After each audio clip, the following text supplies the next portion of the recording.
All right. All right. So, what I've thought is that since you have a pretty good background of economics, you understand most of the concepts, you know most of them. So I was thinking you can, of course, you can say if it's otherwise, if you think otherwise, that Yeah. we can from the first day we can start practicing timed papers, and then if if you're practicing some papers and there are some concepts that you're not, maybe you're confused in them or something like that, we can just go over those concepts, and we should not like cover the entire syllabus class by class. We'll just focus more on the paper pattern. What do you think? All right. Yeah, Miss, I agree. Let's try to do this from next week because like I'm still very tired from the sickness and like this. So let's do this from next week. Really, let's do like some of the syllabus and stuff. Sure. So is there any particular topic that you want to discuss, or should we just start with the from the beginning? Let us start from the beginning. All right, so just give me 1 minute. I'll just open your course outline. All right. Mm, yes. So Miss, from next week we'll just do like past papers in class and stuff, and then you can mark them. Yes, exactly. That's what I was planning as well, because I remember in the trial class you told me that your main concern is the marking of the questions, Yeah. past paper. So we'll focus on that. All right. All right. Past paper.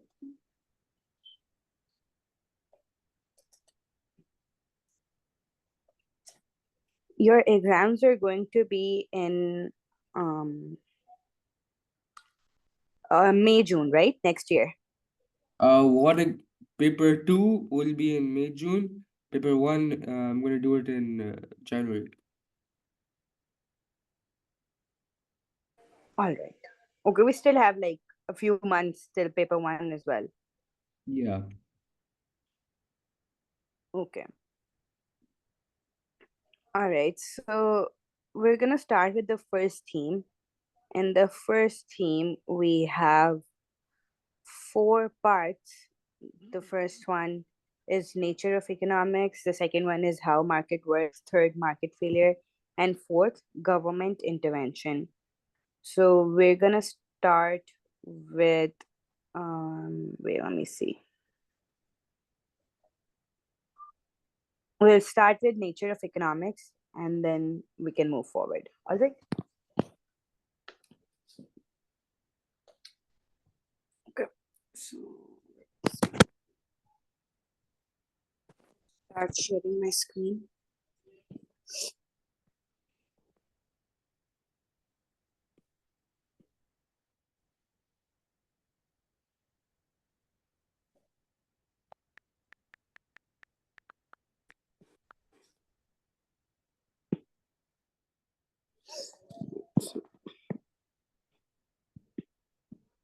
Just wait.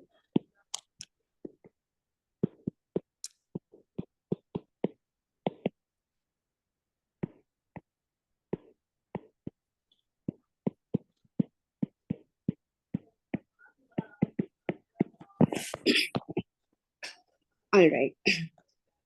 So I think this is something that is like preliminary understanding of what economics is, and we build upon these ideas as we move along the study.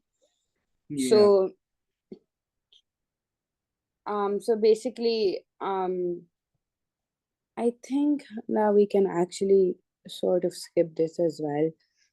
We know about positive normative statements. Positive is an objective statement which um, shows a fact. There are no judgments, there are no emotions linked to that statement. Normative is more subjective, it is based on opinion. It can be proven or disproven, and it is not a fact that cannot be changed. Yeah. Like All right. normative opinions or like Yeah, value judgments. They can't be exactly. proved or disproven as they're based on opinions, and positive are based on factual information, so they can be proven right or wrong. Exactly. And then we have the economic problem, which is the problem of scarcity. We know that there is a scarcity of resources, and people have finite needs and infinite wants, and we have limited resources to cater for them. Yeah. That leads us to the concept of opportunity costs as well. And opportunity cost essentially means the benefit that is that is or maybe the benefit from the item that is foregone. Mm. Yeah. So when you choice towards, it could be at a personal level, it could be at the government level, it could be at the producer level, it could be anywhere where you have to make choices between two things. The one thing that you let go, that is called your opportunity cost. Yeah. And then from the opportunity cost, we come to the diagram of the production possibility frontier. And we know that it shows us a combination of two goods that can be produced at the same time. So the graph that we make between the two axes, that is called the production possibility frontier or curve. And the slope of that curve shows the opportunity cost. Yeah. Okay. All right.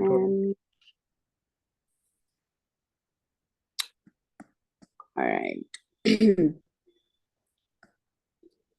Uh, then there could be shifts in the production possibility curve depending on if there's a national disaster in which maybe some of the economic resources are depleted or something like that, then the production possibility curve is going to shift inwards. And if there's technological advancement or maybe a discovery of a new reservoir, then we say that the production possibility curve is going to shift outwards, which shows that the resources have increased in the economy. Yeah. Production increases on all levels. Exactly. then then it is also possible that we have a pivotal shift in the curve, which means if we have this curve, this is capital, this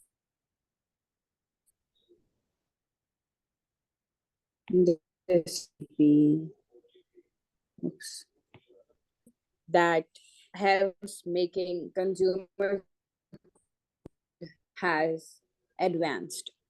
So in that case, there's going to be a pivotal shift and going to shift. Yeah. So there's been an increase in production of This remains the same. Okay. there's been an increase in production of consumer goods.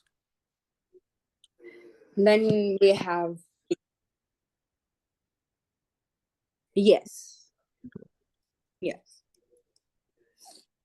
Then we have specialization and division of labor. Specialization means that uh, specialization actually means that you work on something that you are best produce with limited resources, with the actually not limited resources, with the least resources possible.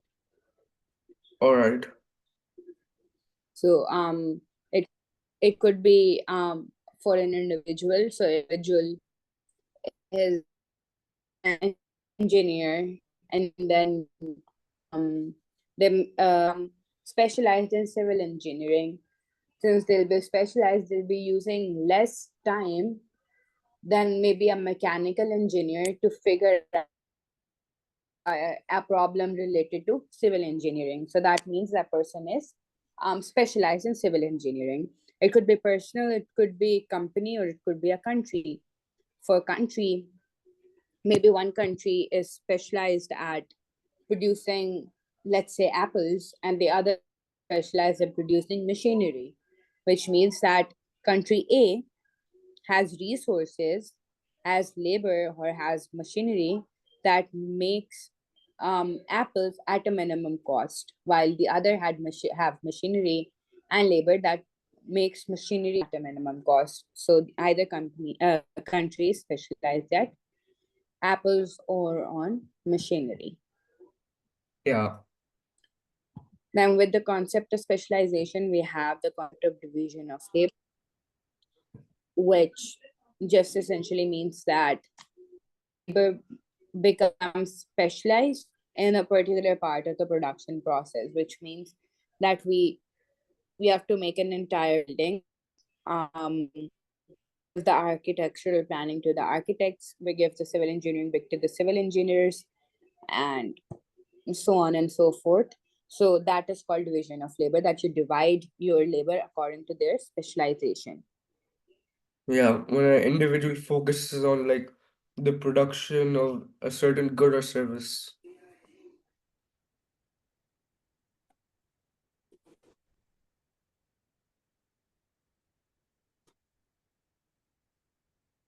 Yes. All right. When this concept was introduced by Adam Smith, I think you were the one who told me this when I asked my child class as well. Miss, what do you say? Um, moving on. Yes, so so I was just saying that this concept was introduced by Adam Smith, Yeah. specialization and division of labor. Yeah. And I think you already knew that because I remember I asked you the same question in the child class as well, and you answered it correctly. Yeah. It was introduced by Adam Smith So, in 1976. yes. So, when we talk about specialization in context of two countries or in context of countries, we talk about comparative advantage and absolute advantage. So, as we move along to macroeconomics, we'll discuss what they mean and how we calculate comparative and absolute advantage to see how we sort of how the trading actually occurs between two countries. Are you familiar with these comparative and absolute advantages before? No, we haven't learned this. All right, so we're going to talk about this more in macroeconomics, but essentially you should just remember then that these two types of advantages, a comparative and absolute, actually help countries determine what to export and what to import. Hmm. So comparative advantage is basically um, a comparison of what good one country can make at a minimum cost of production. And absolute means that we look at a combination of goods and services which one country can make at a lower cost. So we'll talk about this more as we go along, but this Or essentially is the idea. that's in Okay. P, right? Yeah, that's in Peter. All right, right. Okay. Then we have functions of money, which are four. It's a medium of exchange, a measure of value, a store of value, and a method for deferred payment. Yeah, Are you familiar with all of these? yeah, I'm familiar with all of them. All right. Then we can move ahead with we can talk about free market economies, mixed economies, and command economies. So can you briefly tell me what these are? Free market economy is where the private sector or the price mechanism is the way to allocate most of the resources in an economy with minimum government intervention. Planned Yes. economy is where the government makes most decisions regarding resource allocation. And mixed is price mechanism and the government come together to allocate resources. Perfect. Yes. And can you tell me which person introduced mm, free market, command, and mixed economies? Uh, Planned economy, the command economy, Karl Marx and Friedrich Hayek, I think, Yes. and mixed also Friedrich Hayek, and free was Adam Smith and Friedrich Hayek. Yes. And free market? Free market, Adam Smith and Friedrich Hayek. Yes, that's correct. All right, so this is all for the nature of economics bit. Let's move to the next one, which talks about how markets work. So Yeah. the first part is rational decision making. So so the basic assumption on which our entire economics lie on is that consumers are rational, or every economic agent is rational. So we're going to talk about that in this. All right.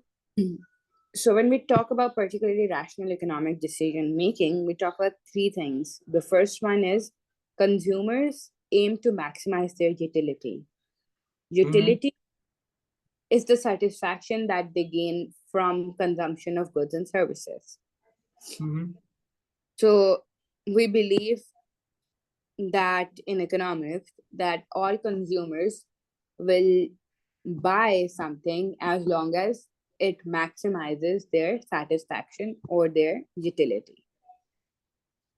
Yeah. Okay. And producers And then try to um maximize their profit. exactly. If we're talking about individuals in a free market or private individuals, we say that they always try to maximize their profits. Yeah. And then the third economic agent that is more important is the government. The Yeah. government tried to maximize social welfare. Yeah. So, keeping these assumptions in mind, we actually build upon consumer theory and producer theory, and we talk about how government make decisions. All right. Is that in Okay. theme two? No, that is actually theme one, but it's 1.2. So we talked about nature of economics, that was 1.1. All right. Miss, I'll just give me 5 minutes. I'll And just now, write the rational decision making. I'll just write it down. sure, yeah, sure. Once you have written it down, you can tell me. All right. All right.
Are you done writing? Almost. All right. Like, Take your time, take your time.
Okay, miss, I'm done, but I'll just go to the bathroom. I'll be back in 2 minutes. All right, sure, sure. Just let me know when you're back. All right, right.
Okay, Miss, I'm back.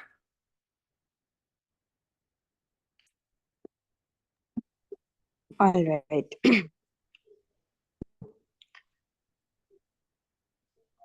So, we were discussing rational decision making. All right, Yeah. so that's done. Now we're gonna move on to demand and supply. I think I mean it's you know what demand is, right? Can you give me the definition for it? Huh? This demand definition. Yeah.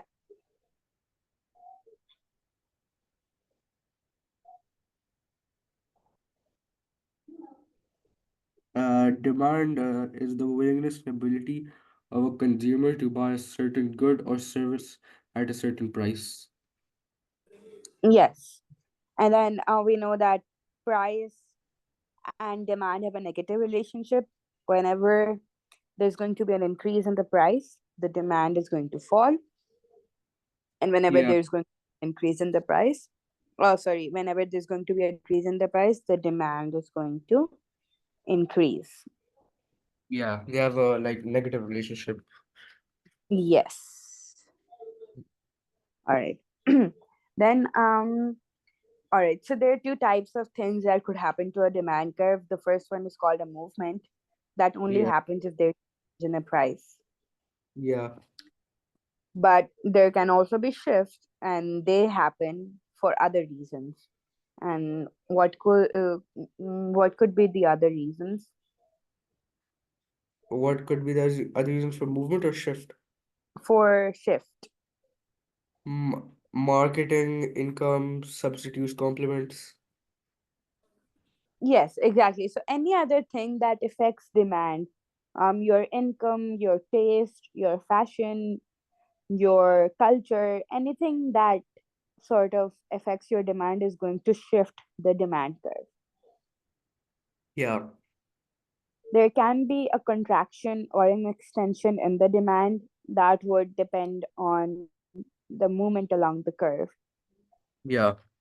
If Okay. demand increases, it will be extension. If it decreases, contraction. Yes. Then all right. So the factors that shift demand are also called the conditions of demand. Yeah. Okay. All right. Then there's also concept of diminishing marginal utility that is linked to the demand curve. Do you know about that? Yeah. Can you tell me about it? If a consumer consumes too much of a certain good or service, they will be demotivated to buy like more of that good or service. So it means that they will be willing to pay less for each additional unit.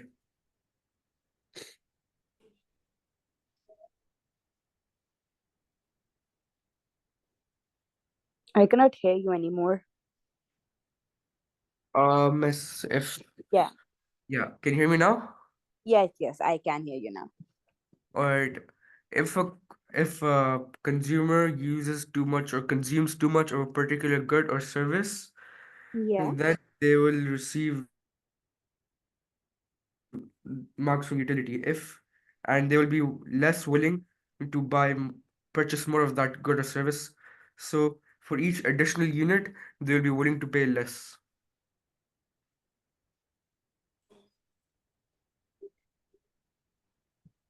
All right. So yeah, so that is exactly what it is. So you know how that concept is linked to the demand curve? Yeah, it shows a negative like relationship. For each additional unit, they'll be willing to pay less. It's shown by the negative slope. Exactly. So the slope has different elasticities on it. So if it's the top of the slope, we call it more elastic. If it's the bottom of the slope, we call it more no. So I said it wrong. If it's the top, it's more inelastic. If it's the bottom, it's more elastic.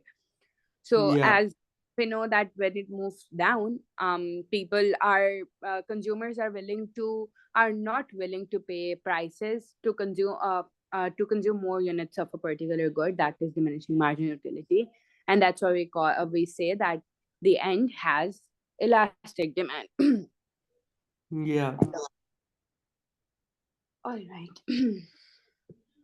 Then we have elasticity of demand, price, income, and cross. Are you familiar with these? Yeah. Can you tell me what these are? Uh, Or are you price. able to speak this much? I know you're not feeling very well. No, it's okay. I can speak. No problem. All right. Price elasticity of demand is a degree of responsiveness of demand due to a change in price. Income elasticity is the degree of responsiveness of demand due to a change in income. Yes. And for cross elasticity, it measures the degree of responsiveness of demand of one good compared to the change in price of a substitute or complement good. Yes. So now, can you tell me what are the types for BED and the numerical representation for each of these? There's elastic demand, which is greater than one, inelastic, which is less than one, unitary, which is one. We have perfectly elastic, which is perfectly elastic is infinite, perfectly inelastic is zero. Yes, perfect. And what are the types of income elasticity of demand? It's the same, no? Elastic, perfectly elastic, unitary, inelastic, perfectly inelastic. No, so for income, it's different. It's a positive elasticity, and positive income elasticity, and negative income elasticity. So in YED, which is income elasticity of demand, we talk about two types of goods. We talk about Yeah. normal goods And inferior goods. and inferior goods. Yeah.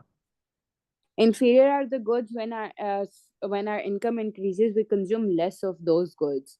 So as our income increase, we Yeah. consume less. This means that there is a negative relationship between the two, right? Yeah. So that is called negative and elasticity of demand. Whereas normal goods are the goods which we consume more as we have more income. So more income, more normal goods. Yeah. So this has a positive income elasticity of demand.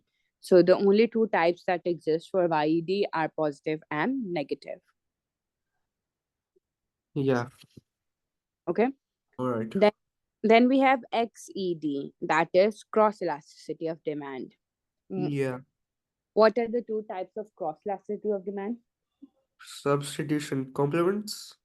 Yeah, there are substitutes and complements. Yes, And I don't know the other one. I haven't like fully learned this chapter yet. it's okay. I'll tell you. So when price of one good increase and the demand for other good increases, Yeah. that is substitutes, right? Yeah. So price of A increases, demand of B increases. There's a positive relationship between the two. So Yeah. substitutes are positive YED. If price of good A increase and good B is a complement, so the demand for good B is going to decrease, right? Yeah. There's a negative relationship, so complements are negative. Yeah. Okay. All right.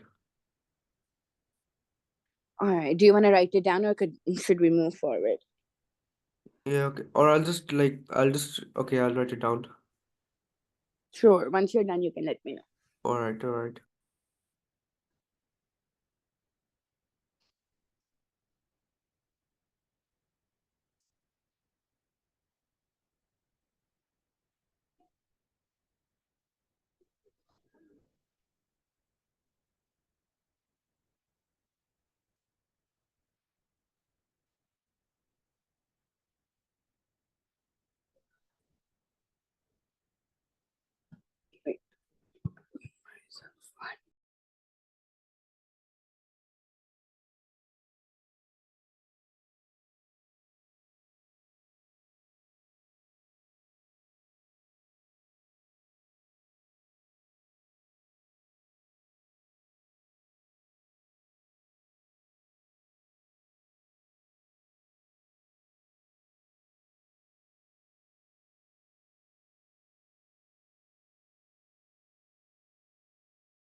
All right, miss, I'm done.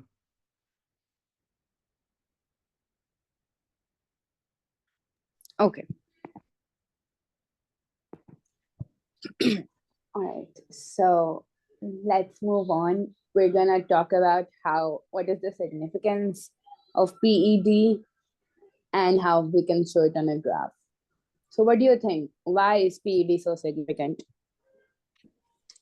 PD is significant so that supply producers can see how much they can raise their price and how it can affect their revenue. Because as we know from rational decision making, producers want to maximize their profit. So that's what they'll try to do by using the PED.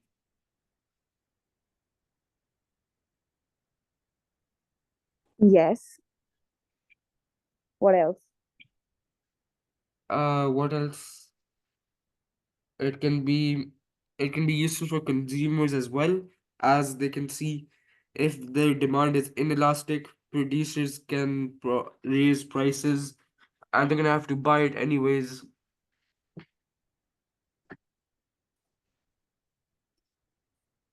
All right.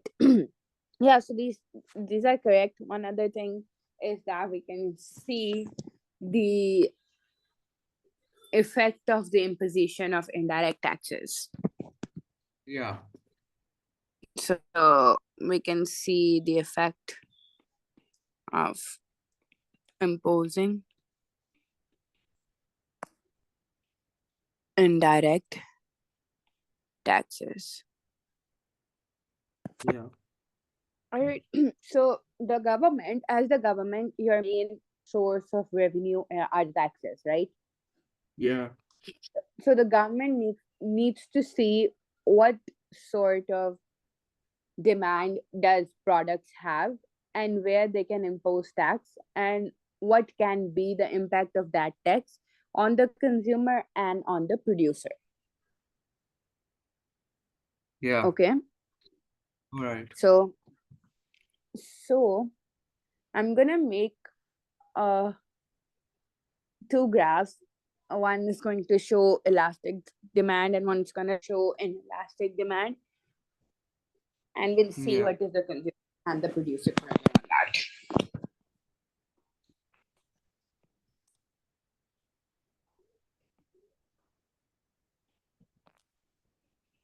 This is price, this is quantity, this was an elastic demand, and this is regular supply. Is that elastic or inelastic? This demand, you tell me? This is inelastic. Yes, it is inelastic. Yeah. This quantity and this is price.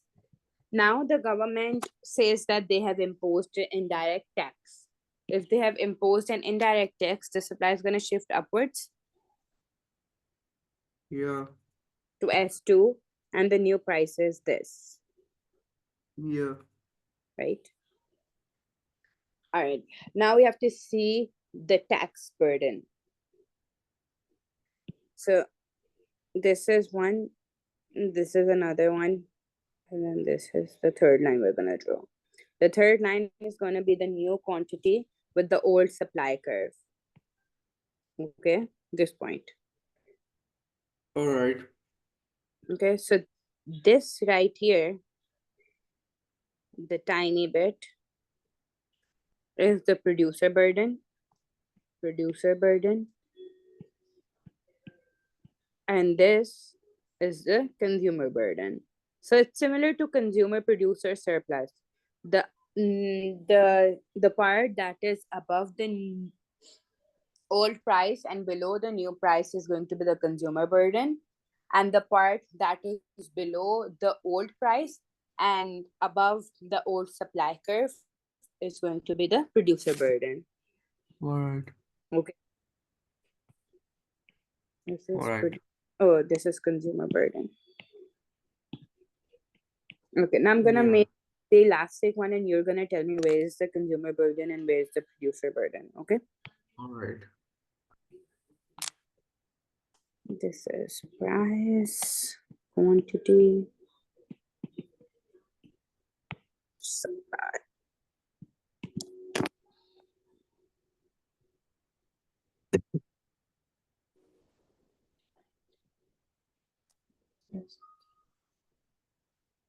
This is the initial equilibrium. Quantity, price one, and then there is a tax that makes the supply shift to the right. This is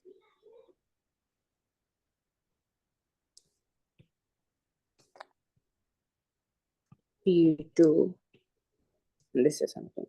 Now tell me, where is the consumer burden and where is the producer burden?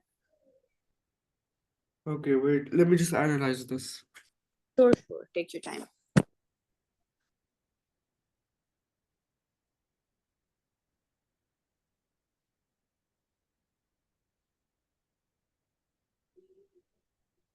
Miss, the difference between P1 and P2 is the consumer burden, This, and the one below it is the producer burden. this, Yeah, yes, that's perfect. all right. Yeah, so this is PB Miss, and in the exam, could they ask us to like label it like you know yeah. how you just the points and stuff? Can they ask us to like do that, or will they just ask us to tell where the producer and consumer burden is? Okay, so it could come in any way.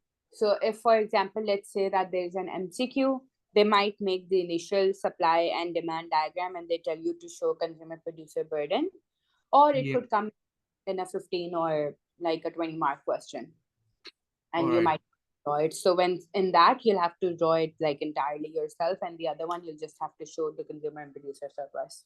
Oh, burden. all right, all right. Okay.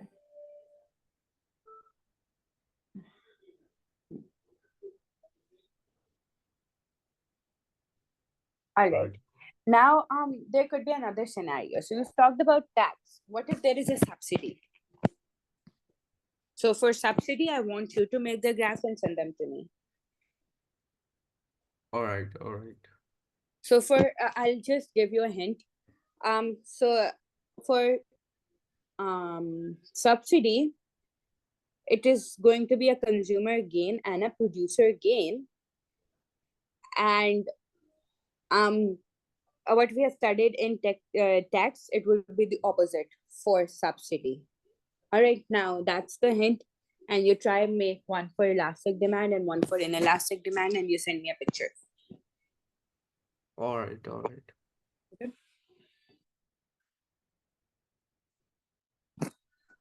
I'm gonna put myself on mute because there's a lot of noise in the back, so you might get distracted. Once you're done, you can tell me and I'll unmute myself. Okay. All right, all right.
Okay, miss, I made one for the elastic demand. Would I send it on the group? Okay. Yeah, yeah. Please do. All right.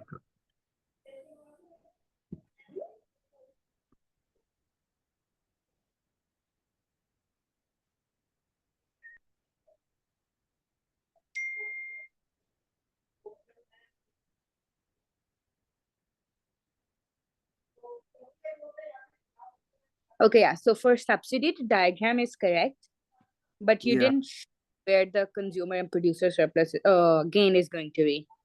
Yeah, I don't understand like where to label it or how to. Okay, I'll explain. So I'll explain for elastic, you make it for inelastic then. Okay. Right. Um, where did the pen go? Okay, so we're gonna draw the diagram exactly as you did.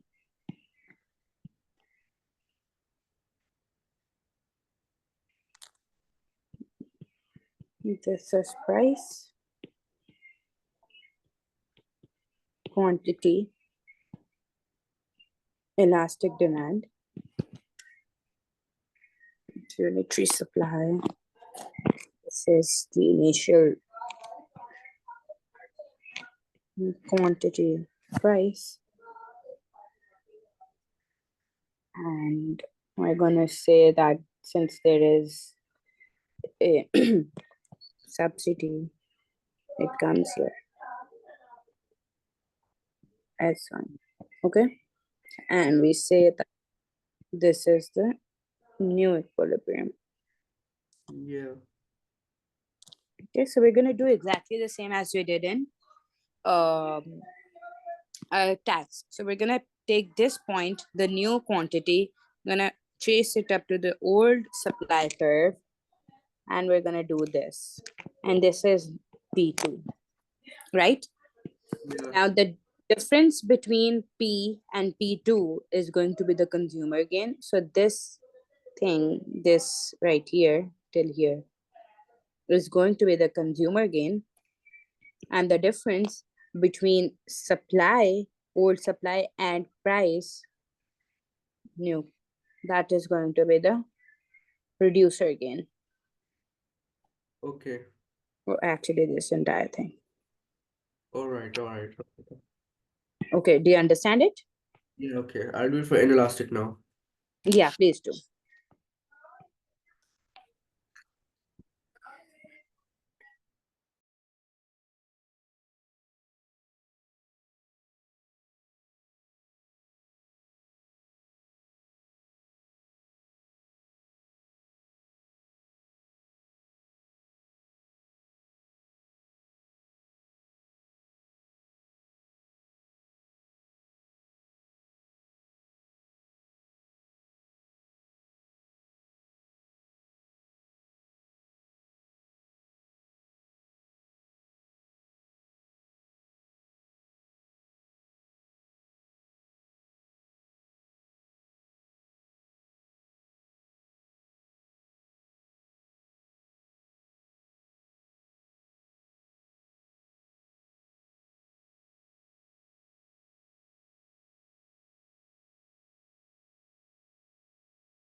All right, miss, I did it.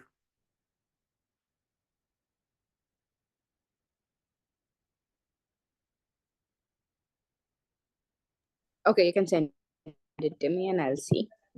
Right. Miss, after this, I'll do one for tax as well, so I have like better understanding of it. Yeah, so this is correct. Mm, no, so you didn't show the shift in supply. You didn't show the increase in supply. You just, Oh yeah, my bad, my bad.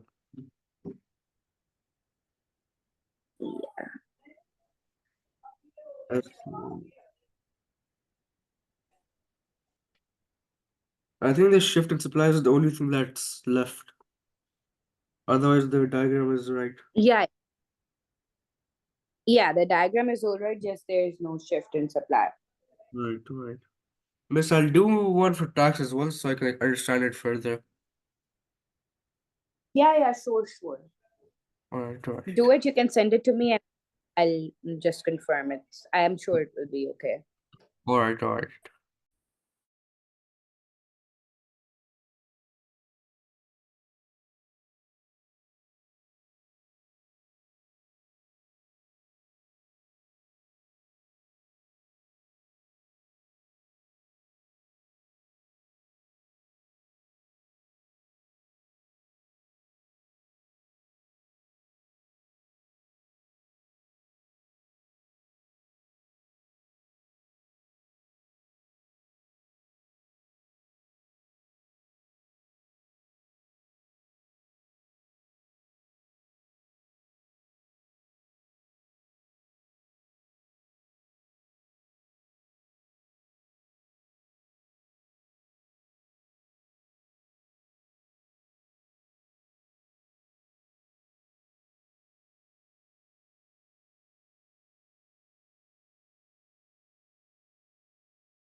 Are you done?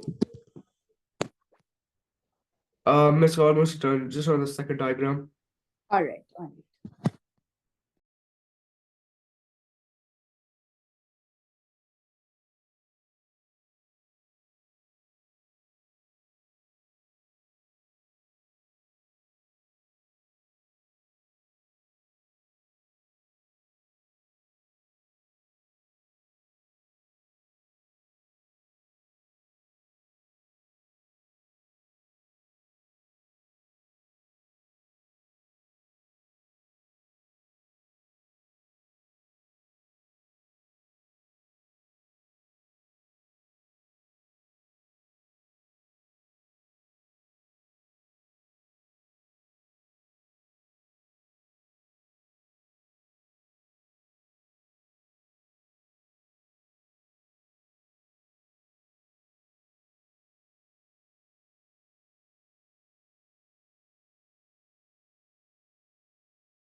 Okay, Miss, I sent both of the graphs in on the group.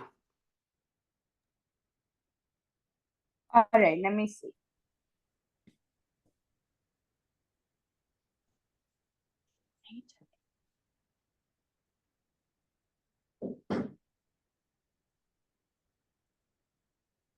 Yes, these are correct.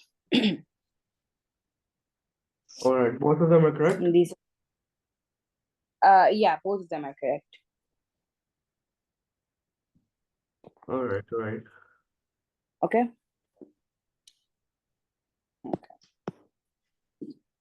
Now we can move forward. And then, so do you have any confusion in this? Do you want to ask any question or anything? No, I'm good. Okay, perfect. Now let's practice a question for PED. Okay, so I'm gonna give you a question here. Actually, PED is equals to negative 0.5.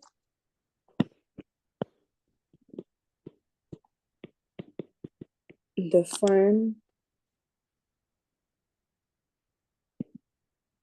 currently sells 10,000 units at the price of pound 5. What will happen to the total revenue?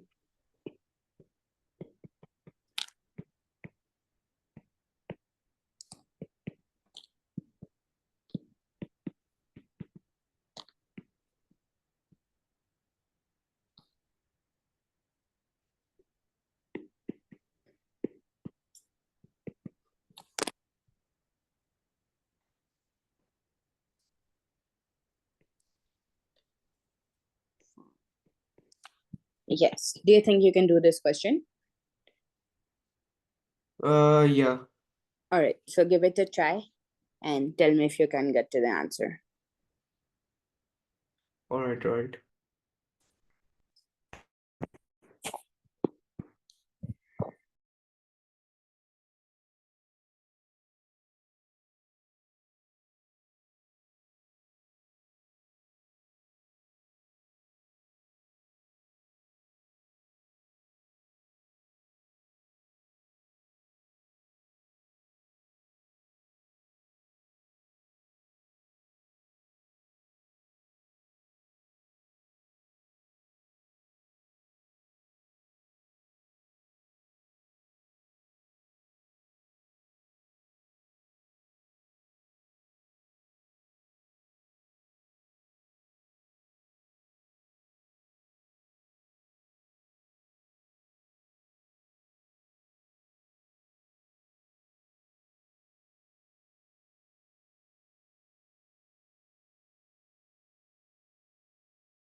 Miss,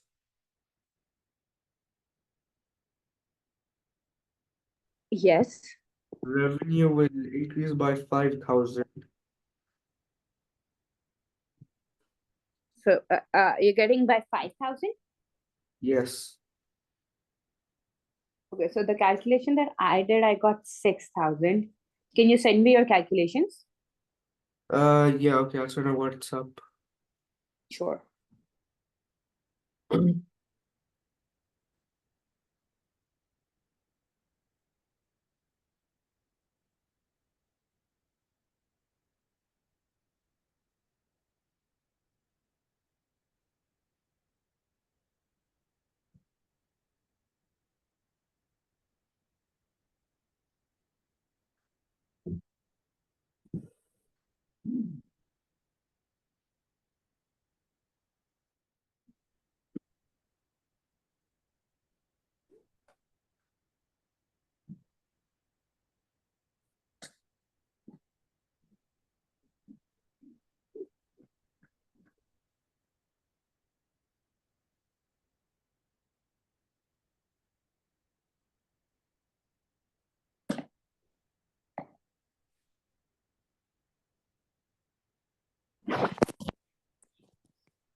Oh,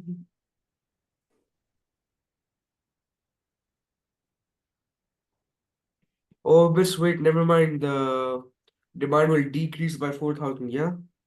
Or 6,000. 6,000, yes. It will decrease, not increase. Yeah, my bad. Yeah. So, yes.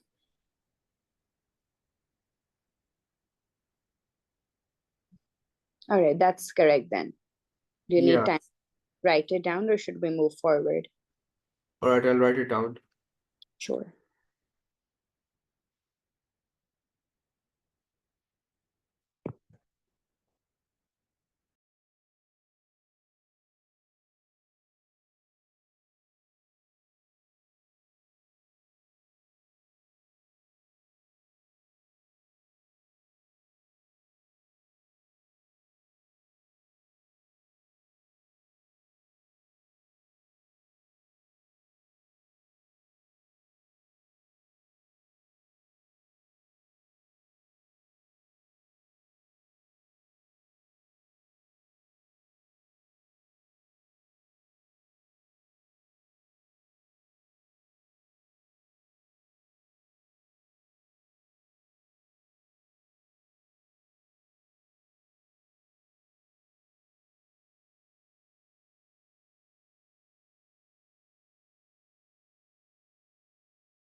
All right, miss, I wrote it down.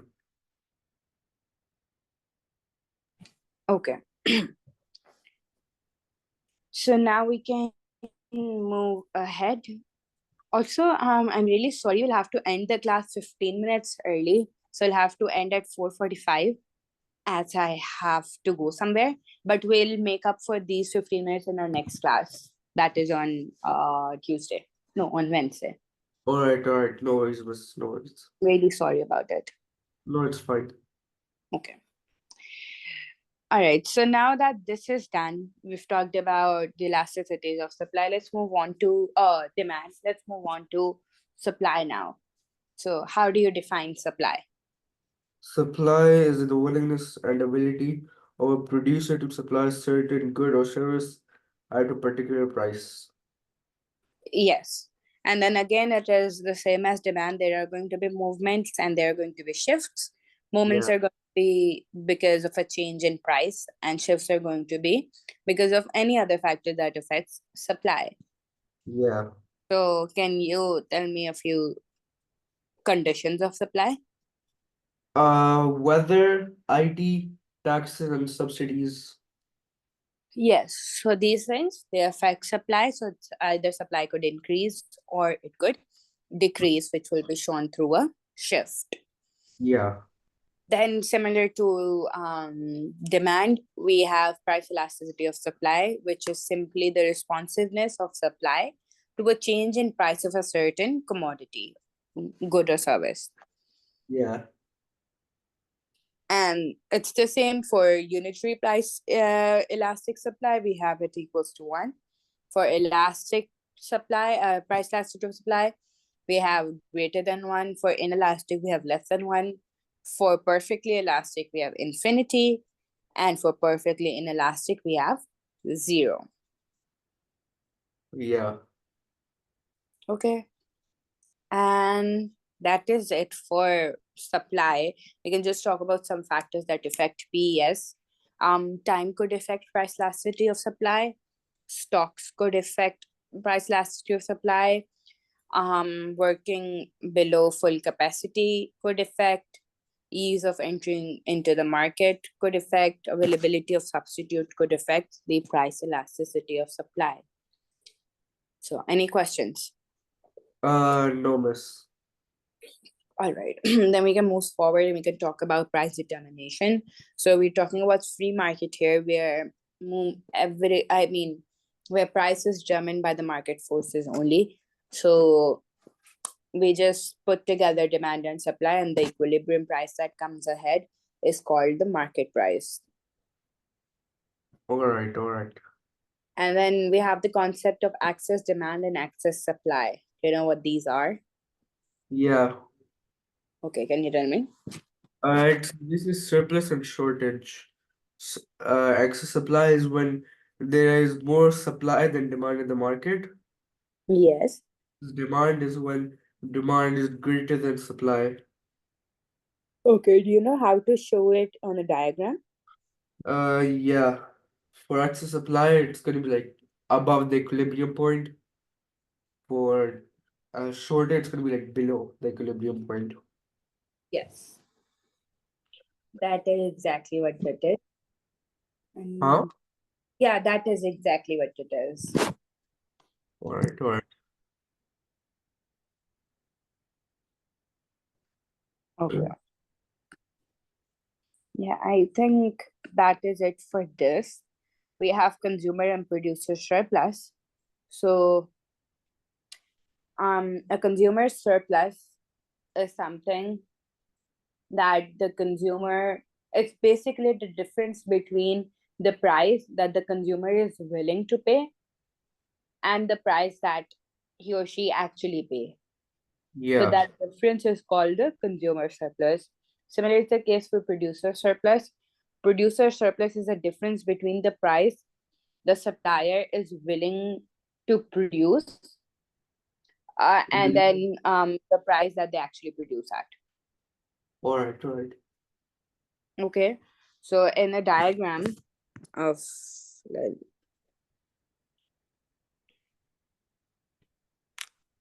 This is price, this is quantity, this is demand, this is supply, this is price, this is quantity.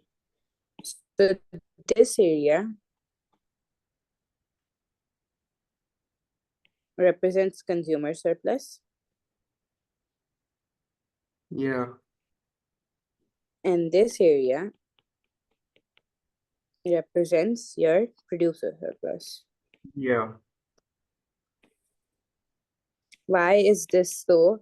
Because this is basically the maximum price that the consumer is willing to pay, but this is the price that they actually pay. So the difference between the two forms the producer surplus, and this is essentially the price that the producer produce at, and this the price is willing to produce at or actually sell at. So the difference between the two is going to be the producer surplus. Yeah. Okay. All right. And then again, we have to see the impact of how a subsidy or a tax is going to affect um your consumer surplus and your producer surplus. So can you draw a diagram for me that shows a subsidy and what would happen to the consumer and producer surplus, and a diagram that shows tax, and in that case what would happen to the consumer and the producer burden? Can you show me that? All right. So you can show me that, and once that is done, we'll close for today. All right. All right.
Okay, miss. I drew both of them.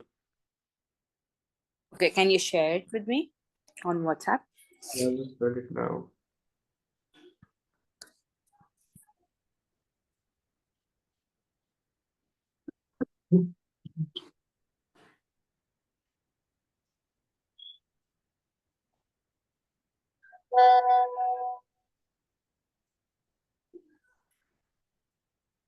Yes. So these are correct. Wait, Yeah. wait. Yeah. So these are correct. All right. All right. Okay. For So these, uh, yeah. yeah, All right. say something. Yeah. For taxes, the producer surplus will increase and consumer surplus will decrease. Yes, and for subsidy is gonna be the opposite. Yeah. Yeah. All right. So we're gonna stop here for today. All We're, right. we're gonna make up for the rest of 15 minutes in our next class, inshallah, and Inshallah. then. Okay. All right. All right, miss. Okay. Take care, everyone. Bye bye.